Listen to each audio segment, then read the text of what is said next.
Esse negócio que você perguntou da questão da submissão, né? E isso fica muito claro, né? Quando que a mulher ela está submetida, entre aspas, aqui, né? Ou seja, quando que ela está nesta missão junto com o homem? Quando ele está submetido a essa missão maior. Foi isso que o Gui acabou de falar. Então, ele tem que olhar a ordem moral que o conduz, para que aí sim, agora esse homem, essa mulher pode estar submissa à ordem desse homem. Um homem que não está buscando a Deus e a ordem plena da família dele, não pode ser um homem que ela pode liderar seguir. qualquer coisa. Ele vai liderar nada. E ela não está submissa a ele, ela está submissa à ordem que ele se submete. É isso, ela está submissa à ordem. E aí os filhos entram nessa sansara também. Os filhos têm que honrar pai e mãe. Mas em que medida? Em que esse pai e essa mãe também estão submissos a essa ordem também? Porque se eles também não estão, como é que você vai honrar um pai e uma mãe, um pai que abusou uma filha? O pai tem que ser o pastor, não o tirano. São coisas diferentes. Quando a gente entende essa ordem... Agora, entender essa ordem é entender que essa primeira natureza do amor é um amor decisório, não é um amor afetado. Isso. Se você entendeu que o amor é um amor decisório, que é o amor do Cristo, ele decide amar a humanidade. Ele não está afetado pela humanidade. Contra qualquer argumento. Contra qualquer argumento. Ou seja, ele não deveria fazer aquilo, né? Ele é a vítima perfeita para todos os criminosos. E quando ele decide fazer isso, é porque a humanidade precisa. Então, se ele faz sacrifício, o homem entende.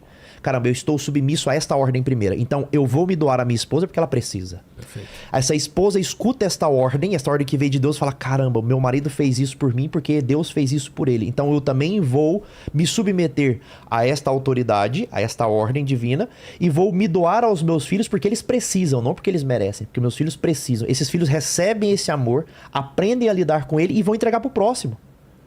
Aí a cadeia continua. Aí eles vão ter novas famílias que também vão fazer a mesma coisa. E aí sim a gente tem essa ordem contínua. Agora, se eu interrompo essa ordem por conta de uma afetação...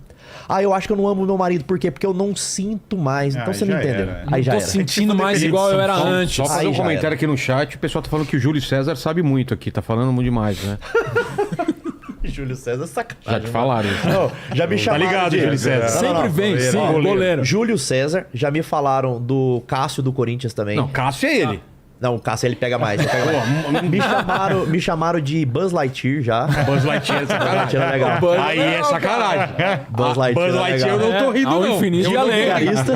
Dick Vigarista. Não, Dick Vigarista? Dick Vigarista, do queixo. Me chamaram de Ben Affleck depois da Covid.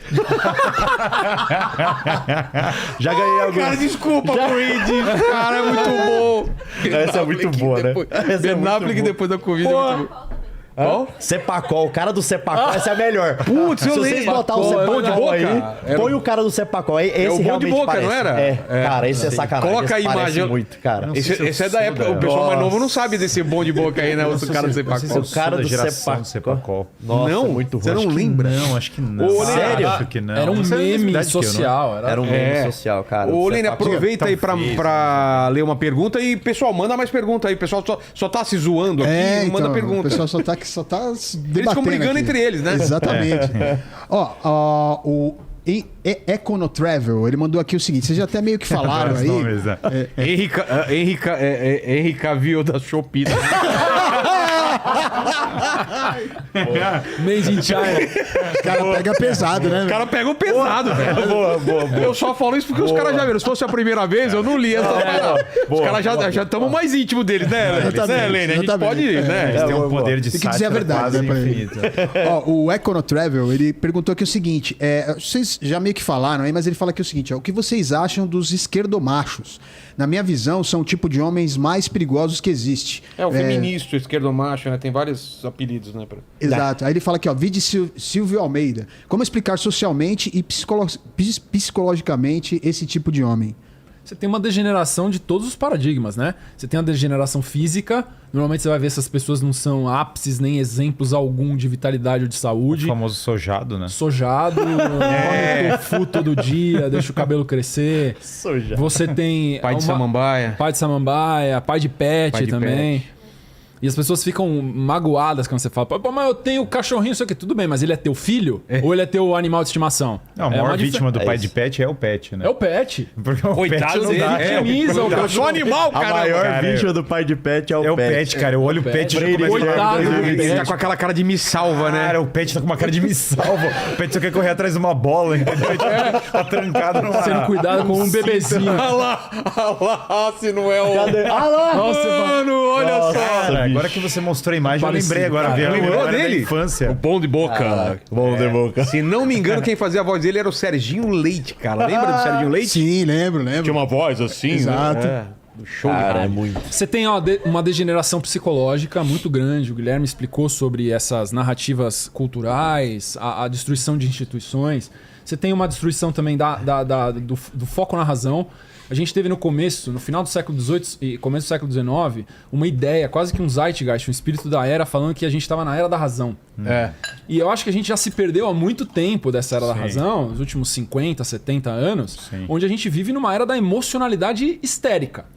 Sim. Então, era do eu, né? Em todos os lugares, dentro das igrejas, tudo, em tudo. tudo. Então, o homem adulto, que deveria ser o bastião defensor da racionalidade... E das microagressões, né? Microagressão, hipersensibilidade. As pessoas se ofendem por qualquer coisa. Qualquer coisa. Qualquer coisa. Então, você tem uma ênfase na Tem gente emocionalidade. que nesse momento se ofendeu por você ter falado. É. Tem pessoas que se ofendem. A pessoa por vai num show do Léo Lins Facilmente e se ofende. A pessoa vai num show do Léo Lins e fala: eu não gostei dessa piada, estou ofendido por essa piada, Vou gente. sair. Vai embora. Também é muita imaturidade. Por que você foi no show do Léo Lins pra se ofender com o show do Léo Lins? E outra- Paga ingresso pra ser ofendido. Exato.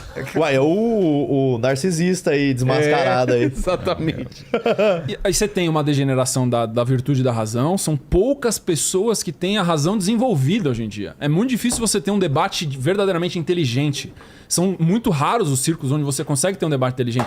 Onde um fala, o outro ouve, põe argumentos, contra-argumentos. Isso é raro, é muito incomum. Eu acho que você faz um serviço trazendo também esses debates, porque você começa a conseguir separar joio do trigo. De onde tem verdadeiramente inteligência. E eu acho que os mais graves é a desconstrução do mito. Você não tem mais um mito criador narrativo na cabeça das pessoas. Se você for ver nas sociedades desenvolvidas, cara, você ser religioso, você desenvolver espiritualidade, você para na rua perguntando se acredita em Jesus, 90% das pessoas respondem assim, com estranheza, ou respondem não, diretamente. Sim. E, obviamente, se você não tem um mito, uma narrativa maior que faz você trilhar um caminho de vida sacrificial, obviamente que não vai ter rito também. Porque não tem por que eu manifestar algo que não faz sentido nenhum. Então a gente tem uma confusão generalizada que não é só os homens, mas as mulheres também. Onde você tem o corpo, a alma, a psique, você tem o mito e o rito totalmente desestruturados. É uma terra devastada. O esquerdomacho é pra pegar mulher, né? É uma tentativa de pegar mulher, me parece. Será que funciona, cara? Sei lá. Eu só sei que é tipo um negócio. É uma pira Porque que é muito louca. É uma estratégia muito fraca. É estratégia ruim. É estratégia ruim. O cara com o Não, cabelão. a própria Será galera que já alguma sacou. mulher se convence? A própria galera já sacou já. Tem uns caras que comentam em postagens assim, fazem um comentário esquerdomacho, embaixo ele fala, agora é só esperar. Ele já coloca o segundo comentário e fala, agora é só esperar. A galera já sacou essa narrativa. Mas eu queria trazer um negócio aqui, o Lene colocou mais cedo, e ele colocou um dos pontos mais fundamentais que eu entendo dos relacionamentos, que geram crises, sobretudo nos diálogos, e aí a crise no diálogo gera todas as outras, aquilo que você falou, né? Crise de diálogo é crise de intimidade, crise de sexo, crise de tudo. Que é uma parada chamada expectativa e frustração. A gente tem uma coisa muito ruim nos relacionamentos hoje, que é uma criação de falsas expectativas do que a gente idealiza como relacionamento que deveria Ideal. ser, sabe? E isso é péssimo, porque toda vez que eu idealizo algo, e aí entra nisso que você acabou de comentar, você falou assim que as pessoas não têm mais a faculdade da razão pra argumentar. Então elas argumentam com os afetos. Aquele negócio assim, de onde é que você tirou essa ideia? A pessoa não sabe responder, porque ela não sabe de que livro que ela leu, que Eu palestra que ela senti escutou. hoje cedo. Ela fala, é porque eu sinto, é porque eu sei, é porque eu fui criado assim, cara, isso não faz nenhum sentido. Sim. Então, como as pessoas não fazem ideia do que elas estão fazendo, não tem essa construção intelectual do que deveria ser um relacionamento, elas são movidas pelos afetos. Se ela é movida pelo afeto, ela entra num debate com o marido, ela não tá defendendo um argumento, ela tá defendendo uma impressão sensitiva que ela teve do passado. Perfeito. É isso. A mãe dela falou uma parada que às vezes ela nem concorda, só que ela trata aquilo como uma verdade dela, porque ela não processou aquilo. E aí quando o marido contradiz aquele negócio, ela se sente mal. Mas ela nem sabe por que ela tá daquele jeito. E aí cria-se uma série de expectativas sobre o que deveria ser um relacionamento e não funciona o diálogo. Vou dar um exemplo prático do que seria isso, assim, só pra vocês entenderem, bem ridículo mesmo. Aí você imagina, o cara chega em casa atrasado, né? Coisa mais comum do mundo. O cara saiu atrasado do trabalho, não avisou ela, tal, não sei o que, chegou atrasado. A mulher já parte do pressuposto seguinte, já tem umas crenças irreais na cabeça dela de que ele tem que chegar no horário sempre, de que se ele não chega no horário é porque ele tá de sacanagem, é porque ele não respeita ela, porque ela escutou isso da mãe dela em algum momento, da sociedade, amigas das falando amigas. também. Ela escutou isso em algum momento. Então, o cara é um cara bacana, honesto, gente fina, justo, bondoso, e chegou atrasado. Ela não vai falar assim, nossa, amor, eu estava preocupada com você, né? Eu estava apreensiva aqui, você se atrasou, não se avisou. Aí o cara já tá calmo, ele fala, nossa, amor, você tem razão, me perdoe. Não, ela já chega com a amígdala dela, né? A amígdala cerebral já dispara uma cascata neuroplástica, ele já dispara uma cascata de dopamina, cascata de noradrenalina, ela já fica hiper eufórica, ela já chega e fala, caramba, você não avisa, você é esse homem fraco, esse homem que não se importa comigo, que não sei o... Agora sim. Esse homem... Aqui, ó. Cadê, ó? Para todos os dependentes químicos desse negócio, o meu salve a vocês. E aí a mulher, ela já chega vomitando tudo em cima do cara, né? Ele agora tá porque ela criou uma falsa expectativa. Quem tá ouvindo isso pelo Spotify não faz a menor noção do que ele falou do dependente químico. Explica aí. É verdade. Imagina, o cara só tá ouvindo. Spotify. Não tá vendo a imagem. É porque o que você tem na mão? Ele está... Eu tô com Naridrim na mão aqui, ó. Tá. Porque o pessoal falou, eu não aguento mais esse funga nos comentários, então eu vou tentar resolver agora, pessoal. E esse me negócio perdoe. vicia, cara. Então, esse é o problema. Vicia. Esse é o problema, vicia real. Então assim, eu vou tentar resolver meu problema agora pra eu fungar menos, a minha rinite atacada aqui. Enfim, se a mulher ela consegue, né? E eu tô dando o exemplo da mulher, mas poderia ser o exemplo do homem, mesma coisa, né? Se ela consegue não partir dessas crenças afetivas dela, se ela cria uma expectativa real. O que é expectativa de mundo real? Aquilo que o Guilherme falou.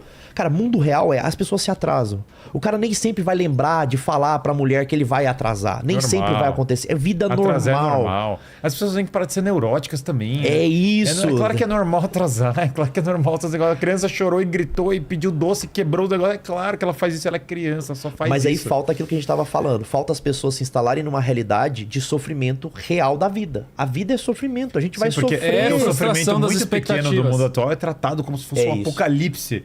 Meu Você Deus tem do pessoas céu. extremamente imaturas, sem temperança, e aí idolatram as suas emoções, os afetos são tudo na vida delas. É o Deus da vida delas. Quando ela tem a expectativa funcional, que é ter essa postura serena, tratar com sabedoria. O que aconteceu, meu amor? Por que você se atrasou e tudo mais? E ela tem a expectativa dramática, onde ela cria uma narrativa teatral. E ela reforça aquela onda emocional Ele que ela tem atrasou dentro porque dela. ele não me ama.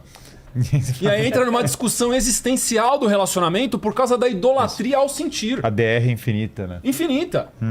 Então, isso é muito louco também. Para que você sair de uma armadilha afetiva dessa maneira, você tem que achar uma postura que não evoca emoções. Exatamente. E isso é muito difícil se você não tem um alto nível de maturidade relacional. E é isso aí que você falou, um negócio mais fundamental que eu entendo. Por quê? Porque nós somos absolutamente vulneráveis ao nosso cônjuge. Isso aqui é uma parada assim. Se eu chego pro Vilela e falar assim, tu é feio pra caralho. Verdade. É isso, você vai conquistar. Beleza. Se a tua mulher chega e fala assim, você é feio pra caralho, vai te incomodar. Com certeza. Entendeu? Vai te incomodar. Vai te incomodar. Você fala, porra, não. O que você tem que dizer Como com assim? isso? Como assim, cara? Você entendeu? Vai te incomodar. O fato de nós sermos vulneráveis ao nosso cônjuge Coisa faz. que nunca aconteceu. Vamos ser justos. deixe claro. Uma hipótese. Uma coisa hipotética. Nunca nenhuma mulher falou que eu sou feio. Pronto. Muito pelo contrário, hein? Mas se falasse, Sua impactaria. mãe- Tá rindo do quê? Vem aqui. Fala aí. Fala. Não é isso? De 0 a 10, minha nota. Fala aí. Fala aí. 10 mil. Você quebrou a escala. Vocês ouviram? Então, Falou- de prova? ela falou 10 mil. Então tá Boa. pronto. Você sabe, a parada é essa, assim, ó. Como nós somos vulneráveis ao outro, a gente já cria naturalmente uma expectativa de que o outro vai 100% das vezes acolher os meus dramas interiores. E não vai acontecer. Vai ter um dia que a minha esposa vai estar aí absolutamente ocupada com os meninos, com trabalho, com não sei o que. Ela faz 1 milhão de coisas, ela é a CEO lá de casa. E não é só de casa, é da empresa também, da nossa empresa, a maior empresa. Quem é a CEO é ela. Excelente. Casei com a CEO. Sacanagem. Terceiro, né? Essa é polêmica. Essa é polêmica. E aí o que acontece? Vai ter um dia que ela vai estar absolutamente assoberbada com um monte de coisas e ela vai me dar uma resposta atravessada. E nesse dia eu vou ter que ter a maturidade de enxergar aquela resposta atravessada e falar assim, cara, é a minha esposa. Se é a minha esposa, essa resposta atravessada não foi porque ela quis dar a forma atravessada.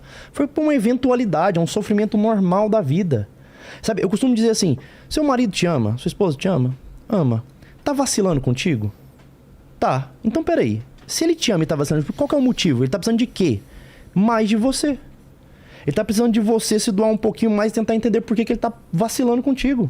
O dia que a minha esposa é grosseira comigo, e vai acontecer em algum momento, nesse dia eu sei que ela tá precisando mais ainda de mim. Ela tá precisando mais do meu acolhimento, ela tá precisando mais da minha paciência, ela tá precisando mais do meu amor. Perfeito. É o dia que ela mais precisa de mim, é esse dia. Entendeu? É aquilo que eu falei, o amor ele tem que ser dado porque o outro precisa, não porque o outro merece. É sacrificial.